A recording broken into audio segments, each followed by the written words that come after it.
there, and welcome to the questions and answers part of the 1500 subscriber giveaway. So I have here all the questions. You've sent me in quite a lot. If you keep seeing me going like that, it's because there are millions of midges around here. So I'm going to try to do this a little quickly if I can. So start with the top. Yeah, so what I'm going to do is I'll read through the questions, I'll answer them. I've had quite a few overlapping ones and a few where I've had a couple asking me when am I going to be doing any overnighters.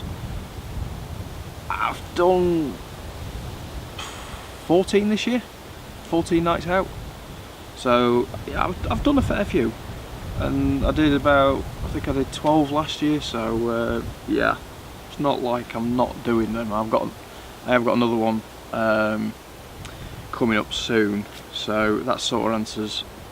I think I had 3 people ask me that, so that's that one. So, Ballista. Have you ever tapped birch sap in the spring? Yes, I did a little video back in, trying to think, April, late March, April time, and ironically I'm sat next to a birch bark, and what I did was, instead of boring a hole into the tree, I just cut off a couple of the small twigs, branches, and let that drip in. That's a method I prefer, so yes, I have. You'll also have to forgive me if I don't pronounce your names right. But so here we go. Wild Nest Around. What is your favourite method for finding spaces for practicing your skills? I know a lot of areas within my immediate area. I know quite a lot of areas where I can go out, and I'm far enough away from people where I can practice my skills. When I'm trying to find new areas, I generally tend to use Google Maps, and I'll have a look. If I've got an OS map as well for that area, I'll sort of like look at that as well to see what access there is. And then I'll just go and check it out and see whether it's suitable or not. Yeah, that's basically what I use. Okay, Adam Went. Do you have any pet hates in relation to bushcraft and survival? I'm sort of assuming that meaning like if I'm watching other people do it. Nothing really springs to mind, particularly. Oh man, I will say there's one pet hate, but I think it's everyone's hate, is midges. Midges and mosquitoes. Because you just get eaten alive. And I really should have brought my DEET out with me today, because I'm going to get eaten alive here. Yeah, nothing really particularly springs to mind, to be honest. Apart from the midges. Okay, Couch Pilot 12. Whenever you've been out wild camping, have you ever forgotten a crucial bit of kit that was essential to your camping experience? No. Oh well, I've occasionally forgotten a spoon, but then I've just made like a rudimentary crude spoon. If I've just got my normal knife with me.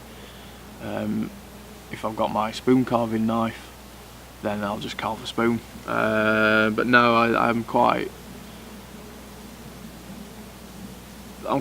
good at not forgetting things. Occasionally I've forgotten my tripod when I've gone out to go out and film, camp and film. Luckily I've not been too far from home, and I've just turned back and then gone and got it. But no, I'm very good at knowing what I need for what area. I'll lay everything out, and then I'll pack it. So I can't say I've really forgotten a crucial bit of kit. Having said that, the last wild camp that I did when I was on the coast, I forgot to take a book with me, and given that it rained quite a lot while I was there, yeah, that would have been handy, because I was stuck in that tent for quite a long time. Malcolm Baker, what part of the UK are you from? Born in Sheffield, lived in North East Derbyshire for a number of years, lived in Lincolnshire for a small while, but Sheffield, I've spent most of my time around Sheffield, sort of like on the outskirts of Sheffield. I don't like to live particularly too close to the centre, because city centres do my head in, to be honest, but yes, Sheffield, South Yorkshire, that is where I'm from. A lot of people don't particularly say that I sound like I'm from Sheffield, because I don't go dee-da, but yeah.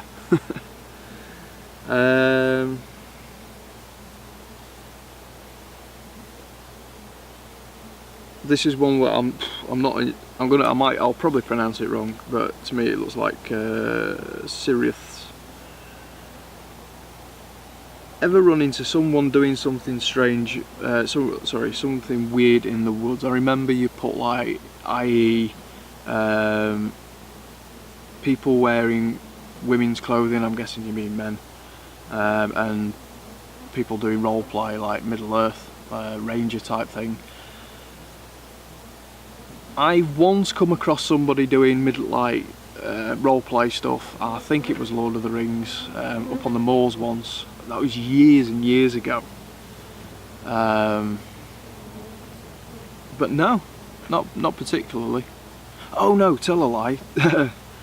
There was once, I think he was the subject of a stag night prank. And I saw this guy sort of like in the distance, sort of like trying to flee and get around. He was absolutely butt naked and handcuffed, which was sort of quite funny. I was going to sort of like try and give him a hand, like even if it was like lending him my coat that he could just tie around my waist, because I'd got like a rubbish coat on me at the time. But yeah, I think he was so embarrassed that he just didn't want to be found or seen by anyone. Either that or he handcuffed himself and he was out there. But either way, that's about it really. Which I must admit, I'm surprised given the amount of time that I spend out here. Okay, handy outdoors. What time of year do you enjoy getting out the most, and do you have different types of kit for them? Oh man, I'm getting it alive. Yes, I'll answer the last part of the question first. My kit is pretty much the same what I take out. The only difference is, like in winter when it's a lot colder, my clothes will be a bit different, so I'll put a warmer coat on, a few more layers. I don't tend to hammock camp in the winter. I tend to stay on the ground. And I have a thicker sleeping bag. That's it, really. I've got 3 sleeping bags. I've got a 1 season, a 3 season and a 4 season. Sometimes I could do with a 2 season because I'm slightly chillier nights in the summer, but I'm not really that fussed. I can stay warm enough, alright. So what time is my favourite time of year? Somebody asked me this last time. I don't particularly have a favourite time of year, although I like getting out all times of the year. I suppose spring's really nice, you know, when you've got all the new foliage coming through and the green after, you know, the sort of like bleakness of winter. Winter's nice, especially if it's cold and snowy. Summer's really nice, so yeah, I do like getting out at all times of the year. I don't particularly have a favourite, although the autumn colour's nice in the trees, and so sorry, don't particularly have a favourite. I like in general just getting out as much as I can. Okay, I am really getting eaten alive, and I wish I brought my DEET. You'll be able to play dot to dot on my face and arms by the time I finish this. Danny boy, what is your most treasure? Oh yeah, what is your most treasured piece of kit, and why? I wouldn't say I've got a treasured piece of kit, but I would say having a good knife is key, because you can pretty much do anything with a knife. A knife makes life a hell of a lot easier, especially a good sturdy one. If I was going to be stranded out anywhere and I only had like one piece of kit with me, it would be a knife. Yeah, so I'd say a knife.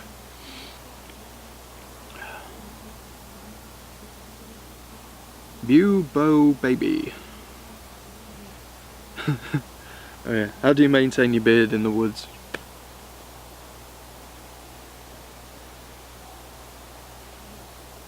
That, pretty much. If I'm going to stay out for really prolonged periods of time, I've got an extremely fine knit comb. It's basically a knit comb, and yeah, because you do pick up, little, even if it's not knits, you'll get little bugs in your hair and stuff. So I do, if I'm spending like multiple days, I will carry like a knit comb with me just to pass through. And it also it helps getting rid of sort of like dirt and grease that builds up in your hair. But yeah, if I'm just out, for a night, then I don't really bother. I normally don't even bother take a brush with me. So I've got pretty long hair, I just pass my fingers through it. I'm really getting eaten alive. A Welsh in the Woods asks, which YouTube channel influences your channel the most, and how did it help you grow? Good question. This is a good question, this. I don't watch a huge amount of YouTube. I watch a few, like Joe Robinette, guy in Canada. He's great. He does a lot of sort of like wild camping and adventure stuff. A little bit less bushcraft, I think, now than what he used to. But he just gets out and he just enjoys himself. Mike from MCQ Bushcraft, he's excellent. He's not been putting out as many videos lately, I believe, because I think he's had a really busy year doing courses, youth courses and stuff. So yeah, in terms of influence, occasionally I watch Paul Kirtley. He does like hour-long, bit like this. You ask him questions. He'll like pick out 4 questions. He'll go into really in depth in them, and so that can be interesting sometimes. And Survival Lily, she's great. I mean, she gets a lot of flack though. I mean, she's really popular. I think out of everyone, she's got to have the most subscribers. I know she's on over like 350,000 subscribers. But I'd say those are the 4 that I tend to watch the most when I get time. I must admit, I rarely get time these days myself to getting, because I'm either out here, I've started doing a lot more one-to-one courses with people, as opposed to like group courses. So I find it a bit easier, and I think it's I mean, I don't mind teaching groups or doing demonstrations to large groups. I'm doing a big one later this year for Wilderness 17 at Cannock Chase in October, where I'm going to be doing my bushcraft like walkabout talks. I'm doing 2 survival courses on the Saturday, and I'm doing a big stage talk to, I don't know, however many people on the Sunday morning. So that's, so I can do it, and I've done it. But I do like doing like the one-to-one or really small groups where I'll take a group of people out, and it makes it easy because I can sort of like take them out to anywhere. So a bit more local. It does cost a little bit more, but I think the people get more out of it, and I get a bit more out of it as well. It tends to be a bit more relaxed. So yeah, so to answer that question, those are the channels that I watch, and I can't really say for definite that they influence me, but I would have, some things are going to trickle over. I'm going to watch something and think, oh, I like that, and I might, go out and maybe weeks later or months later and maybe do the same thing or do something similar. But there's going to be a lot of crossover anyway. But those are the channels that I enjoy watching. Virginia Bradley, this sort of answered this question with the last one. Do you teach bushcraft courses? What is your schedule if you do? Yes, I do teach bushcraft courses. If you're interested, get in touch with me either via the Facebook page or my website. I'll put the details down below. I always put the details down below. Like I say, I'm trying to do a little bit more one-on-one or very small group stuff. Because one, I partly enjoy that, and I think like yourself as a student, somebody who's wanting to come out and learn stuff, you're going to take it in more. You've got more chance to ask questions. I can spend a bit more time with people that way, and so you're going to get more out of it.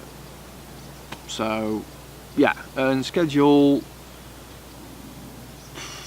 Pretty much any day apart from Sundays I tend to be available, and Sundays is only because I've got another job somewhere else doing stuff on a regular basis. So but if you're asking that because you're interested, get in touch, we'll talk. And it can be a few hours, like 2, 3, 4 hours, or it could be a full day.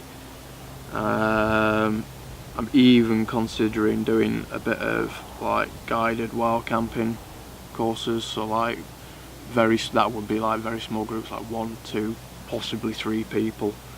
But I've got to work out the insurance and stuff on that. That's just a bit more tricky. Okay, so straight back into it. Prepper Nomad asks, if the shit hits the fan, I like how you abbreviated that. How long do you think you could survive out there? It really depends on the situation. This is a really good question in terms of. I'm even getting in my hat. Bloody midges. It really depends on in what term has it hit the fan. If, let's say for instance, I don't know, I was out in Canada or Northern America or far north in Europe in the woods, or anywhere really, that one, it depends on the location. Have I got the gear for that location? Because if it's like a desert, your main 2 priorities are water and shade.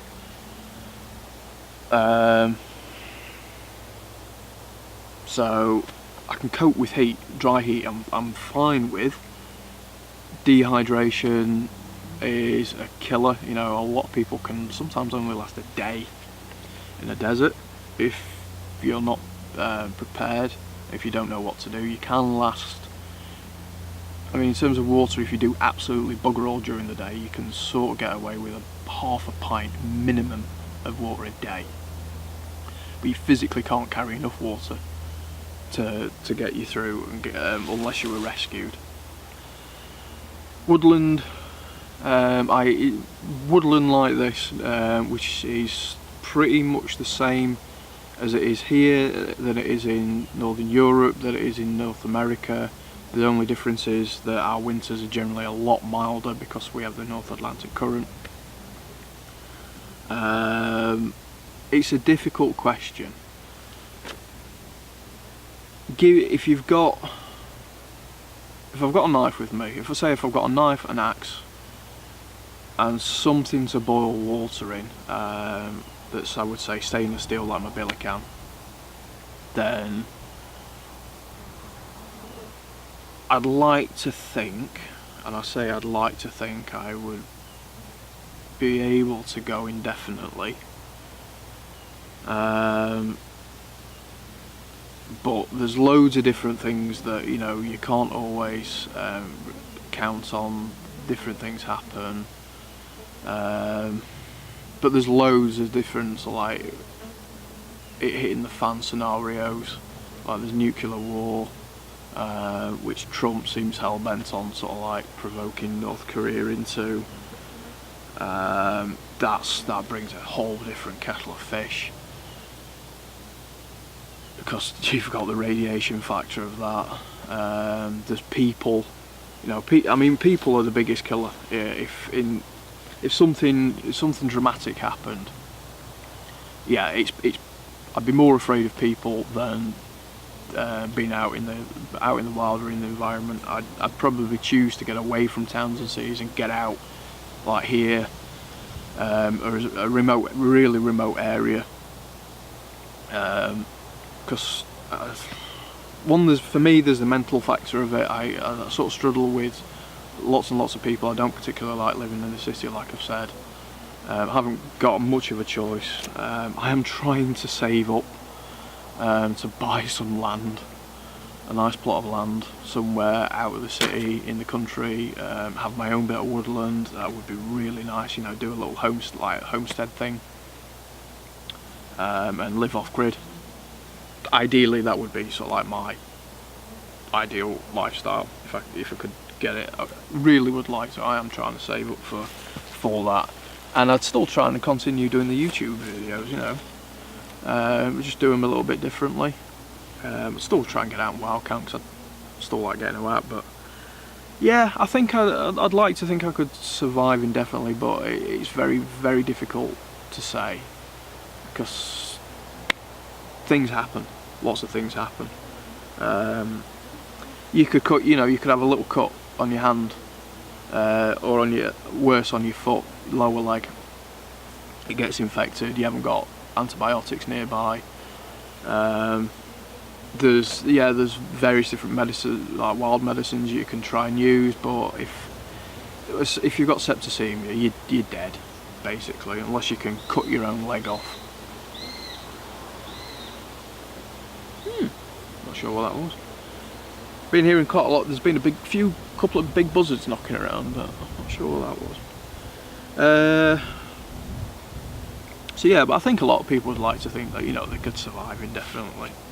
But you've got to be realistic. You've got to be realistic of your skills and what you can do, your limits. So yeah, that's a good question though. It's a tricky one. Okay, so I'll move on. Definites, I think it's definites or defiant. It's either definites or defiance. Times24 asks, if you could wild camp anywhere in the world, where would you go and why would you choose that place? I've been asked this question many, many times. Not just in this one. I think actually you're the only time, but in previous ones I've been asked this. There's so many places. So many places in the world I'd love to do it. Canada would be great. I'd love to go up into the old boreal forest up there in Canada. Spend like a few weeks or a month or something out there, or even longer. Do like a really nice big trek, or get a canoe. Norway, I'd love to go to Norway, Sweden, Lapland, Finland, that area. I'd love to go to New Zealand, Australia. The list goes on. Even the Amazon. I'd love to go to the Amazon or the rainforest. down there, or Borneo. Must admit, I have got a bit of a thing about spiders. Fine with pretty much any other bug, spiders do freak me out a little bit, I must admit. Everyone's got something. So, but yeah, I suppose if I were going to pick one, Canada. I'm going to push at Canada. It's just a bit further away. Jason Trush. Or Truched. Sorry, I'm not sure how to pronounce it. What is the one piece of gear you would never go in the woods without?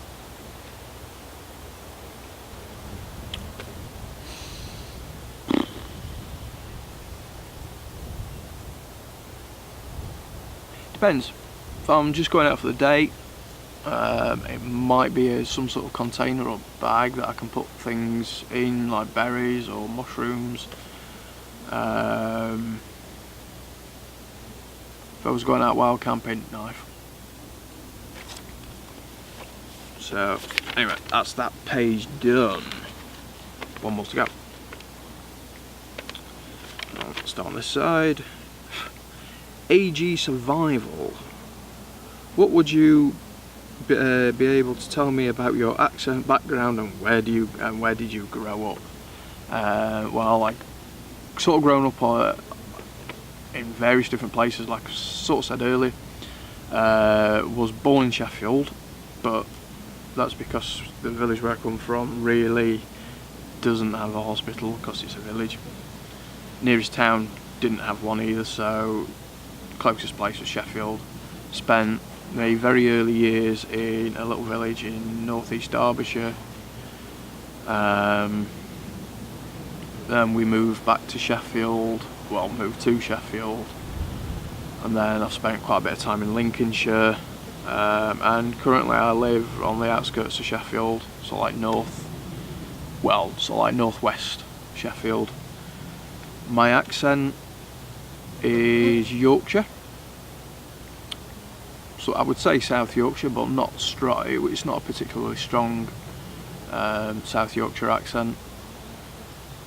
Partly because my grandmother sort of hated the accent, so my mum was brought up to talk a little posher or more posh, and how to pronounce things, although I'm useless at pronouncing people's names, particularly surnames. So yeah, I would say my accent is more of a Yorkshire accent than a Sheffield accent per se.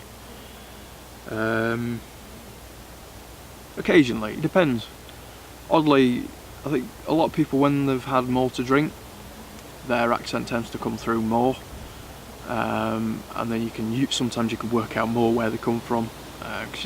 You come across loads of people, I do, especially if I get invited round to people's houses, might have a barbecue, and you'll find there'll be some people there and they talk, very sort of proper, and once they've had like 3 or 4 drinks, then you work out, they're from Birmingham or they're from Glasgow.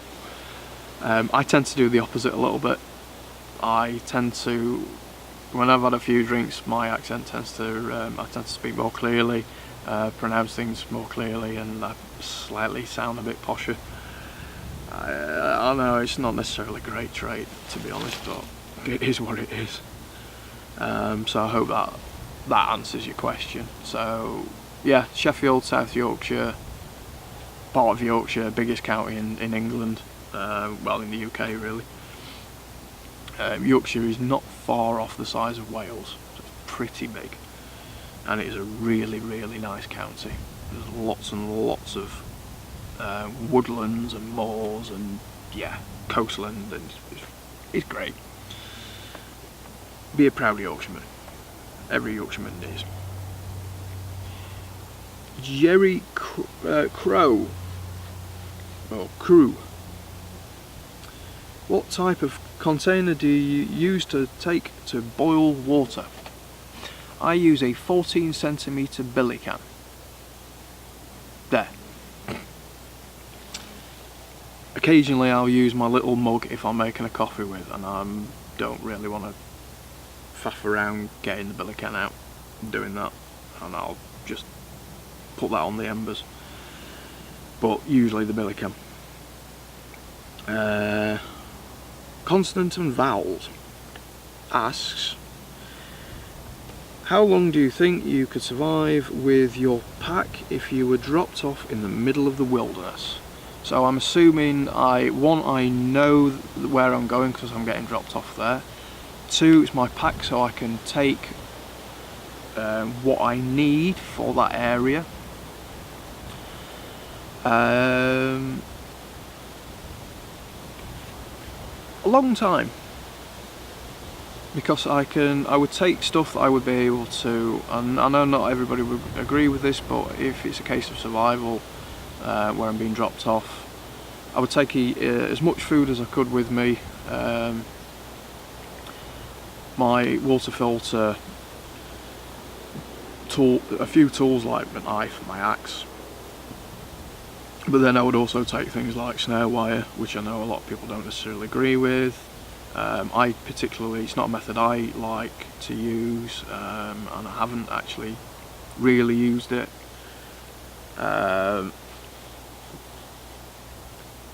So that'd be something, probably a slingshot, depending on where I was as well. I might be tempted to take a bow if that area allows bow hunting.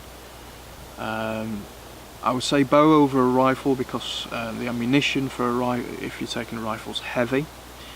You've got a limited amount of ammunition you can take with you, whereas with a bow you can, you could make a bow out there, you can make arrows, you can make cordage for it, so you can maintain it.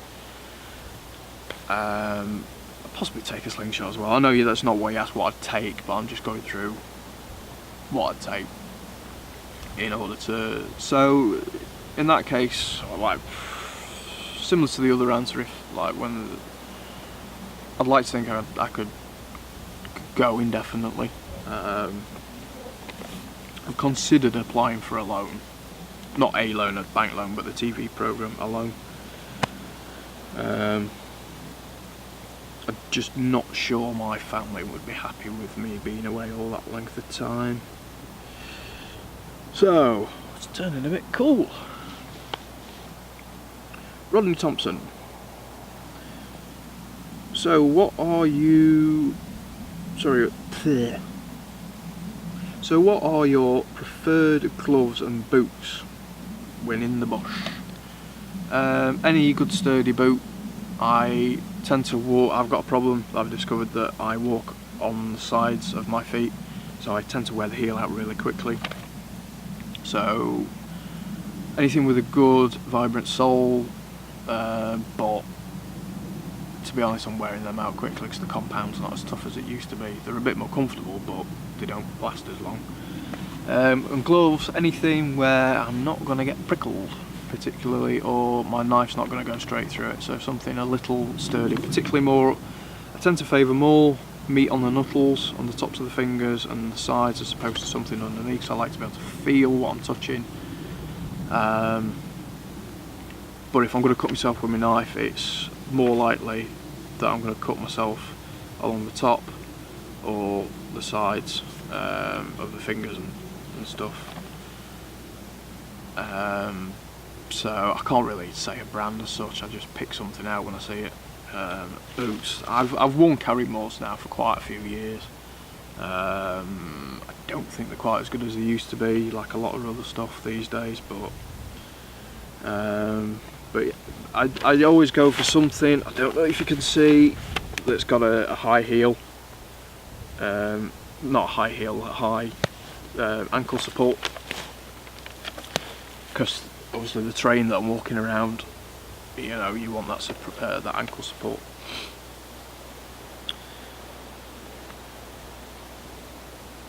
I think it's rock and roll. Due to legislation, if you could only carry a UK legal pocket knife on a trip, what would it be? What would you take and why?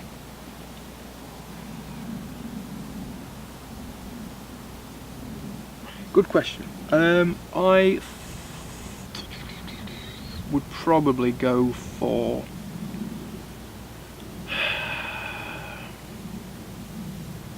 possibly an opal. Probably an opal. I don't actually own one at the moment. I would have said I've got like the Swiss Army Forester, but it's technically not a legal knife because it's a lock-in knife. It does lock in position, and I think the blade is just over the legal thing as well, which is a shame. Could always like remove the locking bit off it and then cut down the knife blade a little, like grind it down a little bit, and then it'll be legal. But failing that, like a general Swiss Army knife.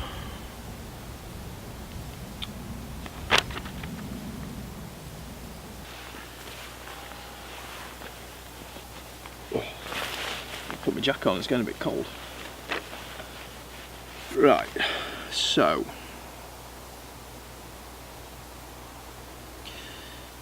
Liam Wills, what bad experiences have you had out whilst wild camping? I think I can't really say I've had any bad experiences as such. I think if I were to pick one, it was about roughly this time last year. I did a 22-mile hike out into the peaks towards Lady Bower. I was really close to where I was going to be, so like aiming to camp, and a massive storm came in. Sort of, I knew it was coming, but that last sort of like 20 minutes, I was about probably 35-40 minutes away roughly from where I was aiming to go to camp, to try and find somewhere to camp. And the storm really caught up with me in a big way. In fact, there was a little water spout that touched down on the reservoir, and yeah, it absolutely slung it down. There was a case of there was like 1, 2, 3 drops, and then it just went bang, it poured. It came down so fast that I couldn't get the tarp out. I was sort of trapped on this bit of road as well. There was like a big embankment on one side and then a big fence on the other. I couldn't get off the road, so I had to try and run down to a spot where I could get off the road and then try and get the tarp up and get under it, by which time I was already saturated, and I mean saturated. And then afterwards I ended up having to make the decision to walk back on myself about 3 miles to this little like shack thing that I'd seen by the path, and spent the night in there. Luckily it stopped raining when I set off, and the walk-in sort of like, I wasn't wet through, but I was damp, so that wasn't the best experience, and the temperature dropped quite a bit, and it was a bit windy as well.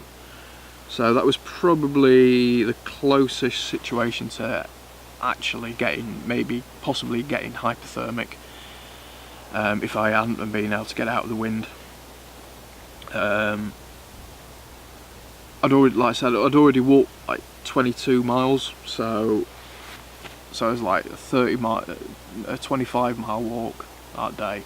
So it really wouldn't have been that feasible for me to have walked back, because it was already getting late by then. So that wasn't a pleasant experience, but I wouldn't say that it was a bad experience. Still getting eaten alive by midges. Bound H Outdoors. This is the last question. What is the most obscure place you've wild camped?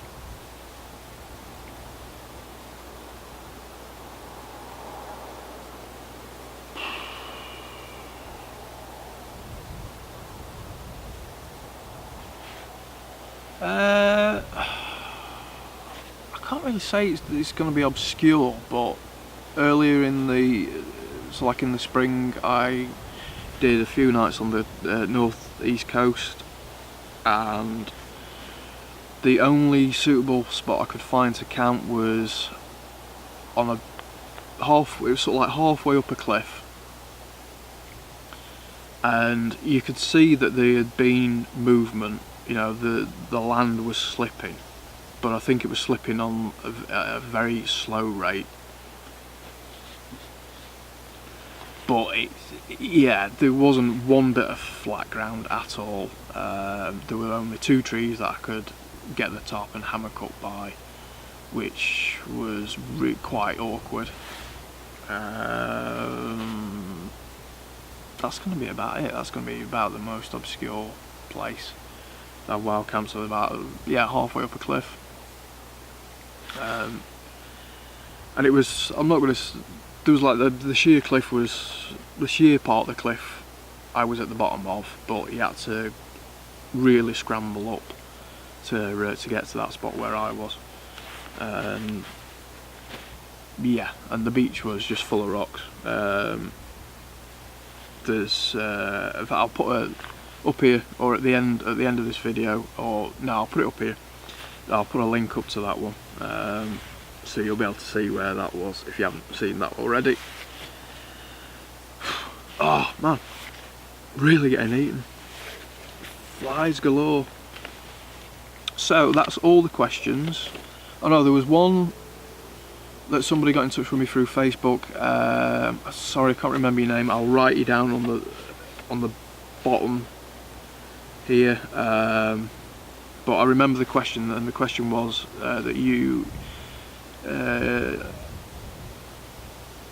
sort of like helping out. With helping teach Sea Cadets some sort of like survival skills and bushcraft stuff.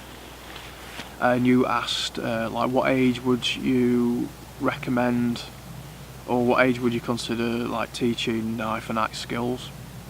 I did answer your question on the Facebook page at the time, because I thought, well, if you're doing it, you're going to want to know the answers to, or my answer to that. And I did say it's partly one, you've got to consider the age, because I think you said they were fairly young, so they were like, I think like between 6 and 11 or something like that. Forgive me if I've got that wrong, but and I'd say, like, one, you're working with sharp, with sharp tools. 2, you've got to, particularly with the axe, you've got to bear in mind, even with a small axe, the weight of it and how quickly that they're going to tire. When they get tired, they're more likely to make mistakes.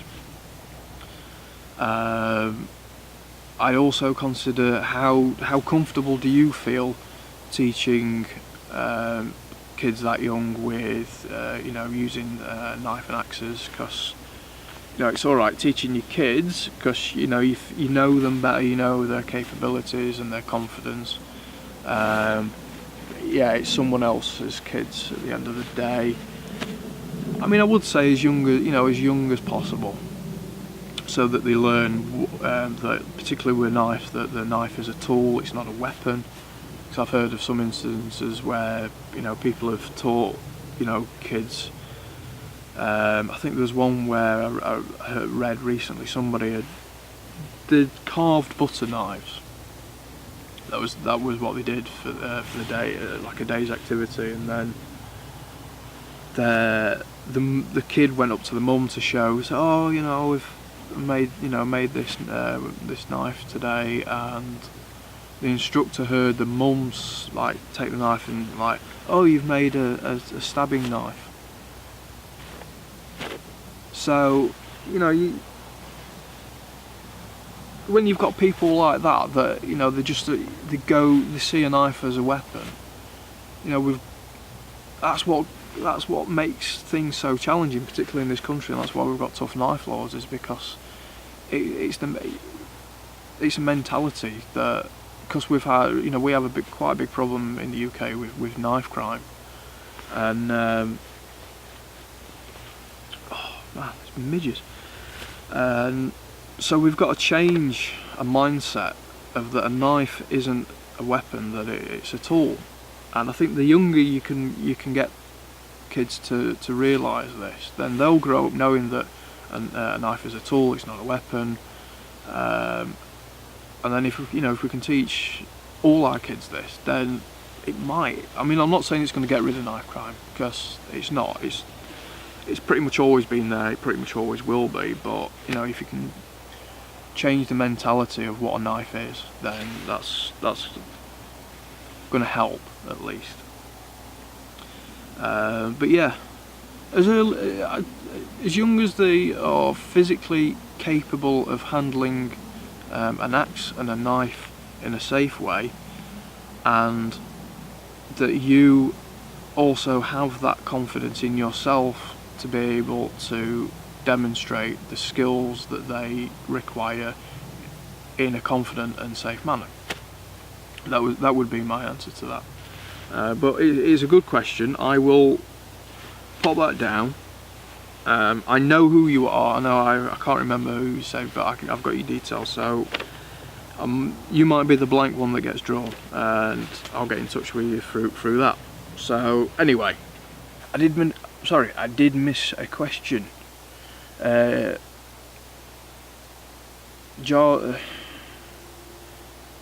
Gerard Trier asked, what are your 5 favourite budget knives, fixed or folded? I can't pick 5. Folded, Swiss Forester, and fixed, the Moria Bushcraft Black. They're my 2 favourite knives, one of each. If I was going to pick a really budget knife as a fixed blade, would be the Moria composition, which ironically that's what fits the sheath that you're going to get. So yeah, sorry I missed that one. So I'm going to pick out my 5 favourite questions, put them in the hat, and I'll pick one out completely random, and you will be the winner. So, midges. Hat's going back on for now. So yeah, good luck to everyone, and I'll catch you in a minute.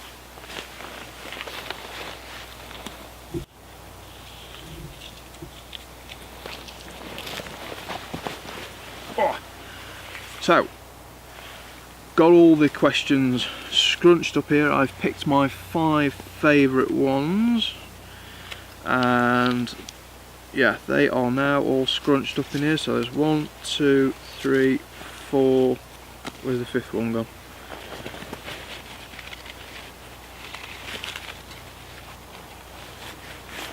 Five. Oh no, that's not it. Where is it? Oh no, there is 5 in there. I can't count. Oh, anyway. Right, so. Good luck to whoever wins. I'm going to rattle these round a little bit, pull one out, random. A Welsh in the Woods. Which YouTube channel influences you the most? That is... And there you go, that's the one that I picked out. I know there's another one on the back, but yeah. Well done. You win courtesy of Konoma, who made this lovely sheath, black leather handmade sheath for the Moria composition knife. So you win that, and you also win Karrimor 5 litre dry bag. It's orange. It does fit a DD tarp in there, 3x3 DD tarp. It's the same one I use for mine. I like to have my tarp with me, just in case it rains. So yeah, those prizes are coming to you. Get in touch with me. Either get in touch with me via the Facebook page, or I think you can do messaging through YouTube to, because obviously I need to know where I'm posting it to. So there we go, 2 prizes coming to you. So that just leaves me to say thank you to everybody who has subscribed. I'm going to put these in here. Oh, midges. Thank you to everybody who subscribed. It's really appreciated. This was for the 1500 subscriber giveaway. I am actually now up to 1600, so in 3 weeks the channel's gained 100 subscribers, which is cool. But thank you to everybody who got in touch and asked a question. I hope I've answered them well. There's a few questions in there that I did ask. I've not even written them down because they were just ridiculous. So yeah, like I say, thank you to everybody who subscribed, liked, commented, shared, everyone who's asked a question. I'm glad you're liking the channel. I've got more stuff planned as always, so that leaves me to say thanks for watching, and I'll see you in the next video. Bye for now.